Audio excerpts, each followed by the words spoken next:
Now let us hear from our chair of our history committee, our former pastor, our retired pastor, John Fulcher, for our history moment and our first History Sunday this month.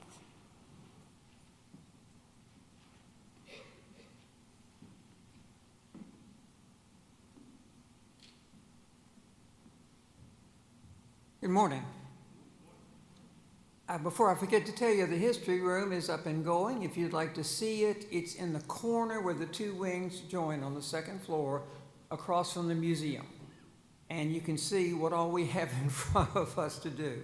But we're always looking for artifacts and papers, anything you can find about the church that would be, tell us something about our history. We would appreciate it. My purpose today is twofold: to answer two questions. Where has First Baptist Church met for worship over the years, and who set the course for who we would one day become? Over the years, First Baptist Church has worshiped in 4 buildings and 5 spaces. Clarence and Rebecca Kerfoot were Baptists. They moved from Danville to Martinsville in 1883. He was a pharmacist and planned to open a pharmacy here. They were disappointed when they could not find a Baptist church in this area, except for a primitive Baptist church at Leatherwood, which was established in 1770. That's remarkable. The Kerfoots were not primitive Baptists. It's also unusual that the Methodists were already here in 1838, the Episcopal Church in 1842, and the Presbyterians in 1854. So we were a little late to arrive. So surprisingly, the Kerfoots could not find a Baptist church here that thought like they did. I should add that. On April 10, 1884, the Kerfoots hosted a small group in their home at 15 Gravelly Street for the purpose of establishing a general Baptist church in this community. Sometime I'll tell you the difference between general and particular, but not right now. Present were several Baptists, a candidate for baptism, and a few local ministers. They drew up a covenant, a confession of faith, and what would become First Baptist Church was formed. The church grew, and in 1888, a suitable building was constructed on Broad Street, and they appropriately called themselves Broad Street Baptist Church, and that building later burned. The congregation grew quickly and soon needed more space.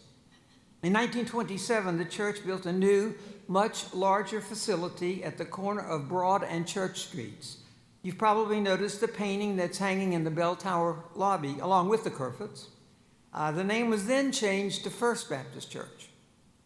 Once again, the church outgrew the building, and plans were made to build a new facility here on Sterling Avenue.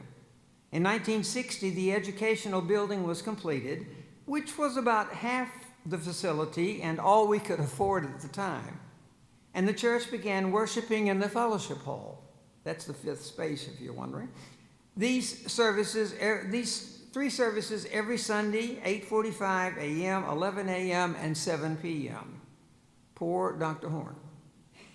From 65 to 66, Frith Construction Company built this present sanctuary and bell tower, and worship was moved to the new space. Needless to say, the architecture at the time was controversial. Numerous Baptist churches can now be found in this area. As Christians, you and I are called to be a holy people. And holy means distinct, different, set apart, not holier than thou. How and why have we met and continue to meet that goal? What makes us distinct? Between 1884 and 1907, 5 pastors served this church. The Reverend R.D. Haymore, 2 years, Calvin Jones for 3 years, S.T. Fuller for 3 years, Hugh Smith, 10 years, the only one who hung around for any length of time, and E.L. Grace for 4 years. Reverend Grace is the only one I've heard things about, but he really touched the congregation. Then beginning in 1907, an especially significant pastor was called. Dr. James Pleasant McCabe. Dr. McCabe was from Bedford, Virginia. He earned his bachelor's in divinity from the Divinity School at the University of Chicago, which was an unusual move at that time and would even be today. It's non-denominational. He earned his THD, which is actually a PhD in theology, at Southern Seminary in Louisville, so he had dipped his foot in Baptist waters. First Baptist Church grew dramatically. Then in 1939, the church called the Reverend Chevis F. Horn to serve as associate pastor. When Dr. McCabe retired 40 years later, Reverend Horn became senior pastor. He too served this congregation 40 years. Two men, 80 years is remarkable.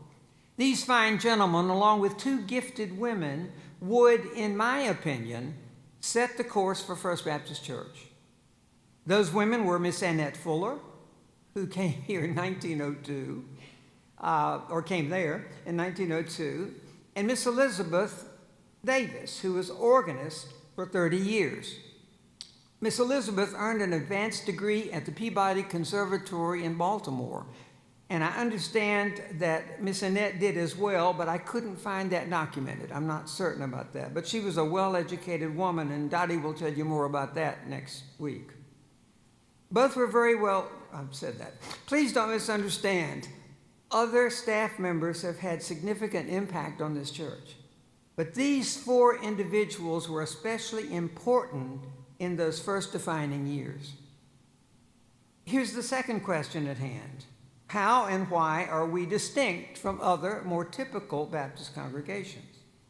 A former minister of education, I believe it was Mr. Hodge, or Reverend Hodge, said that Dr. McCabe was a philosopher, a thinker, and a planner. Other church members said he was a walking chamber of commerce. Though well-educated, they said, he never lost the common touch. On Saturday afternoons, people in Martinsville and Henry County liked to gather in the courthouse square. And Dr. McCabe would go down and work the crowds and invite people to church. He believed in church planning as well, and he was instrumental in the formation of 19 local Baptist churches. I remember him, but all I remember is that he sat up front and he fell asleep during Dr. Horn's sermons. Well, Dr. Horn was passionate about education and scholarship. In those days, worship was formal and preaching thoughtful and articulate, as it continues to be. Interestingly, we did not use the Baptist hymnal when we first moved to Starling Avenue. We're not using it now. Then he made a critical decision.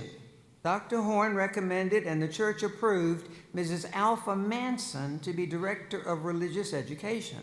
She was also a youth minister at the time. Few people knew that she had earned a degree at Southwestern Baptist Theological Seminary. This probably led to the calling of women to serve as deacons. It opened the door. And Ms. Manson was one of the first three. No surprise there. And the hiring and ordination of Reverend Nancy Stanton, later McDaniel. First, she was educator and later associate pastor. The door was then opened for a female senior pastor.